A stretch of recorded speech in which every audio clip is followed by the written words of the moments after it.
जी हां, इलेक्शन एक बार फिर से अब आप हमारे सामने आकर खड़े हो गए हैं।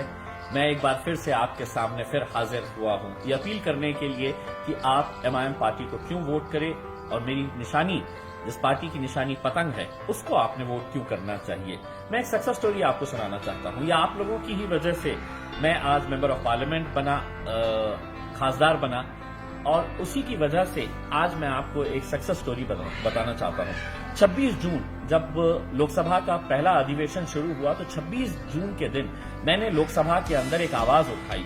लोगों ने मुझसे पूछा था पत्रकार परिषद में जब मैं जीत कर आया कि तुम सबसे पहला मुद्दा क्या उठाएंगे, क्या करना चाहेंगे। तो मैंने कहा था कि मैं औरंगाबाद को एयरलाइंस, एयर कनेक्टिविटी कैसी बढ़ाई जा सकती है, उसके लिए काम करूंगा। मैं महाराष्ट्र के औरंगाबाद शहर से ताल्लुक रखता हूं।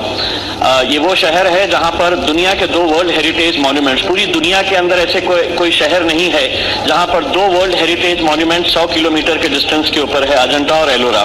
अध्यक्ष महोदय, मैं आपका ध्यान इस और आकर्षित करना चाहता हूं कि जब से जेट एयरवेज बंद हुआ है, जेट एयरवेज बंद होने से एक एयरलाइन जब बंद होती है तो न जाने ऐसे कितने लोग बेरोजगार हो जाते हैं। और औरंगाबाद चूंकि एक टूरिज्म सिटी है जहां पर बहुत सारे टूरिस्ट आते हैं, आपकी एयरलाइंस बंद होने से इतने लोग बेरोजगार हो गए हैं। औरंगाबाद एक इंडस्ट्रियल सिटी है, वैसे मराठवाड़ा एक बैकवर्ड रीजन है और सिर्फ औरंगाबाद में ही इंडस्ट्रीज है। आज लोगों के पास पैसा है, बेहिसाब पैसा है, लेकिन वक्त नहीं है। तो एक एयरलाइंस को स्टार्ट करने के लिए हम पिछले कई दिनों से सिविल एविएशन के अथॉरिटीज के साथ हम बात कर रहे हैं। मैंने खुद ने कल जाकर सिविल एविएशन सेक्रेटरी और मिनिस्टर से भी बात की। उनका यह कहना है कि पायलट जो है वो पायलट्स दूसरे एयरलाइंस ज्वाइन कर ले रहे हैं। सवाल सिर्फ पायलट्स का नहीं है अध्यक्ष महोदय, सवाल यह है कि एक एयरलाइन जब बंद हुई तो पूरा टूरिज्म इंडस्ट्री कोलैप्स हो गई है।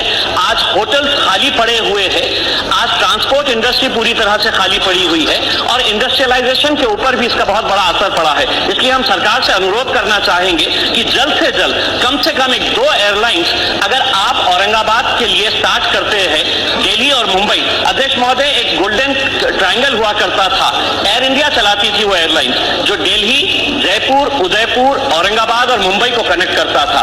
इतने फॉरेन टूरिस्ट इसका फायदा उठाते थे। हमने सरकार से यह अनुरोध किया है कि आप प्राइवेट एयरलाइंस को नहीं, लेकिन अगर आपकी खुद की एयरलाइंस इंडियन एयरलाइंस को अगर आपने ये आदेश देते हैं और ये दोबारा अगर स्टार्ट किया जाता है तो यकीनन कल प्रधानमंत्री साहब ने कहा कि हम टूरिज्म को बढ़ावा देना चाहते हैं। हम चाहते हैं कि इसकी शुरुआत औरंगाबाद से की जाए। धन्यवाद।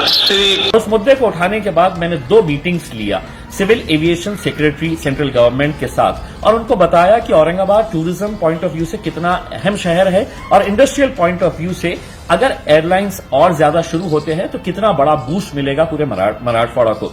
मुझे बताते हुए ये बड़ी खुशी हो रही है कि जब से औरंगाबाद का एयरपोर्ट बना है तब से इतनी हलचल नहीं हुई है जो पिछले 1-1.5 महीने के अंदर आप देख रहे हैं। इन 1.5 महीनों के अंदर क्या हुआ तो एक औरंगाबाद से direct flight Aurangabad to Delhi start हो गई है। औरंगाबाद से डायरेक्ट फ्लाइट औरंगाबाद से अहमदाबाद स्टार्ट शुरू हो गई है। औरंगाबाद से हैदराबाद की एक और फ्लाइट शुरू हो गई है। और जो 20 साल पहले औरंगाबाद से जो टूरिज्म सेक्टर को कनेक्ट करने वाली फ्लाइट थी एयर इंडिया की, वो दोबारा शुरू हो गई है। यानी कि अब एक फ्लाइट है उदयपुर, जो टूरिज्म सेंटर है, उदयपुर औरंगाबाद और औरंगाबाद मुंबई, ये फ्लाइट भी स्टार्ट हो चुकी है। यानी कि 1.5 महीने के अंदर औरंगाबाद एयरपोर्ट के ऊपर जो पिछले 20 सालों के अंदर ऐसी हलचल नहीं देखी गई थी, वो देखी गई है। ये मेरी पहली सक्सेस स्टोरी है। ये यकीनन मैं अकेले इसके लिए काम किया है ऐसा नहीं है। यहाँ का टूरिज्म जो बॉडी है, यहाँ पर होटल इंडस्ट्री की जो बॉडी है, वो लोगों ने भी पूरा साथ दिया जिसकी वजह से आज ये मुमकिन हुआ है। ये हमारी पहली सक्सेस स्टोरी है। मैं आप लोगों से अपील करना चाहूंगा अगले 5 सालों तक हमें और कई सारे सक्सेस स्टोरीज करना है औरंगाबाद को बढ़ाने के लिए। इसीलिए आपसे अनुरोध करता हूं इस बार भी आप हमारा साथ दीजिए, पतंग के ऊपर अपनी मोहर लगाइए। Vote for kite and vote for the development of Aurangabad.